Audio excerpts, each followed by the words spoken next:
Let me take a moment to tell you what just happened in the United Kingdom, because it's huge. As you know, a couple of weeks ago, one of the safest Labour seats in the UK flipped from Labour to Reform UK. That's Nigel Farage's party. I was there to cover the breakthrough. I had a sense it would happen. And it wasn't just that one new member of parliament that was elected, there were literally hundreds of local council seats that were up for election too. That's lower local political offices. I'm talking about hundreds and hundreds of reform politicians being swept into office on a huge wave. That's proof that that one by-election was not an anomaly. It is a tidal wave. And I remember the Reform UK campaign motto off by heart. It was so simple: freeze immigration, stop the boats. They're talking about those little boats coming across from France, across the English Channel with fake asylum seekers. And now Nigel Farage is calling for the mass deportation of those who arrive illegally every day by boat. He had briefly backpedaled on that, but he's found his courage again. We will demand, this government does the same, that there is a minister for deportations.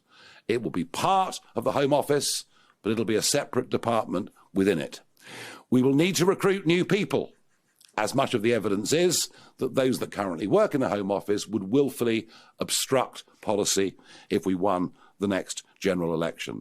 But somebody somewhere in government needs to be held accountable. And you know, you've only got to go back 20 years to a last Labour government, and they were deporting tens of thousands of people a year who were here illegally.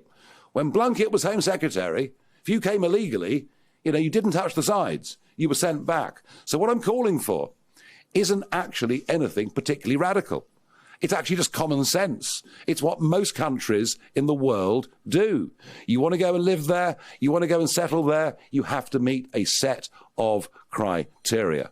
And that country chooses, are you the right person or are you not? Well, the Labour Prime Minister of the UK, Keir Starmer is his name, he may be dumb, but he's not stupid. And so yesterday, he just simply changed his policy. And just as important, he changed his language. Just astonishing. As dramatic as Mark Carney, the lifelong supporter of carbon taxes, suddenly coming out against carbon taxes. In Canada, about 1 million people, I think, were naive enough to believe that and switch back to the Liberals. I just don't think anyone in the UK, though, believes this flip-flop from Starmer, especially since more boats come across from the English Channel every day. By the way, compare those illegal migrants, all military-age single men, coming from France, which is a safe and free country, tearing up their passports, throwing them in the sea.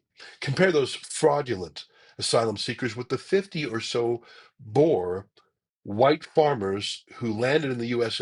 Yesterday as actual refugees from South Africa, where the government racially harasses the Boers. Maybe you've seen those massive rallies where they chant, "Kill the Boer." This isn't a government party leading the rally, it's the opposition, but the sentiment is the same.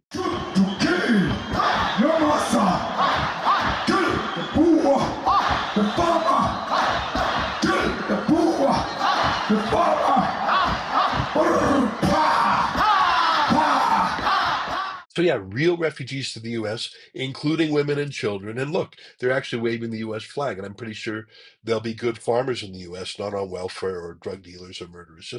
Just a guess. Anyways, the U.K. Look at some of the language now used by Starmer. I'm doing this because it is right, because it is fair, and because it is what I believe in. Let me put it this way. Nations depend on rules. Fair rules. Sometimes they're written down, often they're not. But either way, they give shape to our values, guide us towards our rights, of course, but also our responsibilities, the obligations we owe to each other.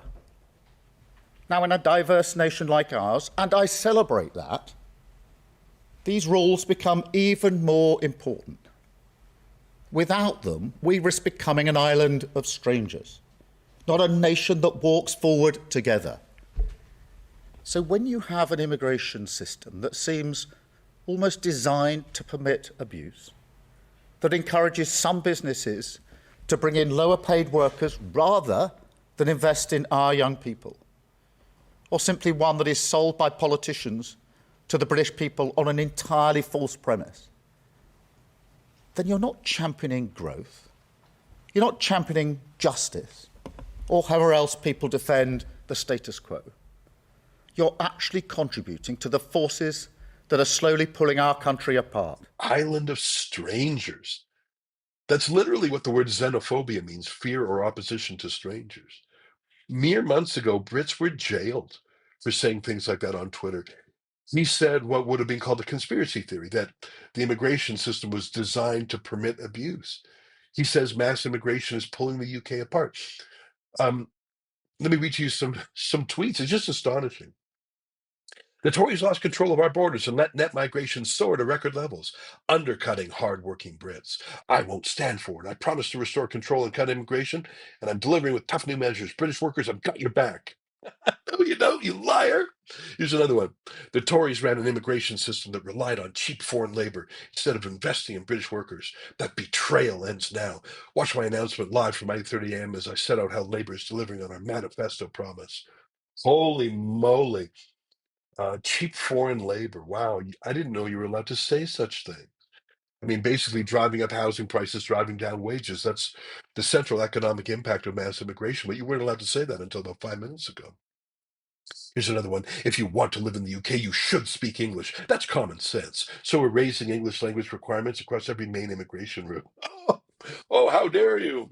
I'll read some more. I'm backing Britain's young people. We're charging employers more to recruit from overseas, and if they do, they must prove they're investing in British workers and increasing British skills. That's the fair and right thing to do. Why are you still allowing it then? I'll read just two more. Settlement in the UK is a privilege that is earned, not a right. Now, like I say, literally, as his staff were tweeting those things, more boats with fake asylum seekers were crossing over from France as he was saying that. So he's a total liar, but he's saying these words. And just a few months ago, he called anyone else who said them racist. Here's the official 10 Downing Street Twitter account. It says, "We're ending Britain's open borders experiment." Too long businesses were actively encouraged to bring in lower paid workers rather than invest in their own people. We're fixing the system and restoring control to our borders. An open borders experiment, a betrayal of Indigenous British citizens. English is non negotiable. I think it's really possible. I think that Nigel Farage could possibly become the next prime minister. That's what the polls say. If he wins on the immigration freeze platform, of course, he needs to make sure that Keir Starmer can't catch up with him. Nigel Farage needs to go harder, talk more about deportations, point out the boats coming daily. Starmer can only go so far before people know he doesn't mean it. The Conservative Party in the UK is led by a woman named Kemi Badenoch, and I'm afraid she's just not relevant. Every time she says something, even some good things, the obvious answer that rings true is, you had 14 years to do this, and you were thrown out just last year because you didn't do any of this. You made things worse. Why would anyone trust you? It's hard to dispute that. And it's so obviously that the choice is now between Labour and Reform. Don't be surprised if a few Conservative MPs defect to Reform. I bet it'll happen. So what's the message for Canada? What's the lesson for Canada from the UK? I think it's pretty simple. Go really hard on immigration. Call for an immigration freeze. Call for the deportation of those who aren't legally here. Point out the fraud in the temporary workers program and the international students program. Go hard. You notice one last thing about both Keir Starmer and Nigel Farage. They haven't talked about the disproportionate crimes of migrants, and they're terrified to even mention the cultural aspects, including mass support for Gaza and Hamas and anti-Semitism on the streets of the UK. And it's the same here in Canada. But everyone knows it. I don't know a lot about Mark Carney's new immigration minister. I think it's Lena Diab, if I'm not mistaken. She's born in Canada from Lebanese descendants. I'm guessing she's Christian from a family that fled what the PLO did to Lebanon. But in this tweet, the Radical Muslim Public Affairs Council endorses her, saying she supported the NDP's radical genocide resolution in Parliament.